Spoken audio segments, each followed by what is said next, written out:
قلبي، عاملين ايه الاخبار يا جماعه؟ انا طالعه الستوري دي بصراحه حابه اعتذر لكم. انا اسفه جدا على الستوري اللي انا نزلتها بخصوص الابلكيشن اللي انا كنت عامله له دعايه. المفروض ان انا بعمله دعايه اسمه ابلكيشن محترم.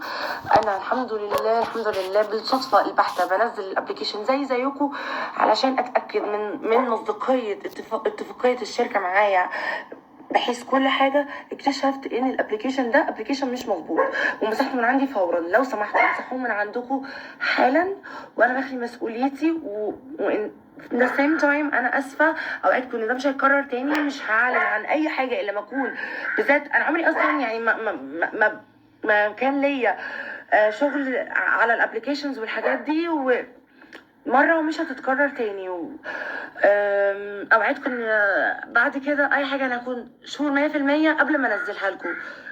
صباح الخير يا جماعة، عاملين ايه؟ بصوا يا جماعة، خش في الموضوع على طول. بخصوص موضوع الابلكيشن بتاع امبارح، قسما بالله انا ما تقاضيت اجر واحد على الابلكيشن ده، ولا خدت مليم للاعلان ده ولا اي حاجة. والديبوزيت اللي اتدفع لي عشان اعمل الدعاية بتاعة الستوري اللي انا نزلتها مسافة ما اهلي خلوني اخدت بالي ان الابلكيشن مش مظبوط زي ما انا قلت لكم، وطلعت بلغتكم وقلت لكم يا جماعه امسحوا الابلكيشن.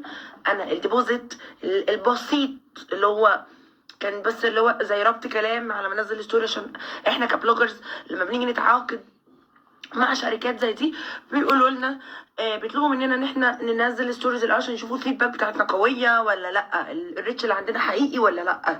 فما بيبقى حتى لو دافعين فلوس يبقوا دافعين اي كلام. عايزه اقول لكم بقى ان الفلوس اي كلام الديبوزيت اللي هو كان مدفوع ما كانش مدفوع لي انا، ما كانش مدفوع لي انا والله العظيم، ولا ليه علاقه بالابلكيشن ولا بفلوسه ولا باي حاجه خالص.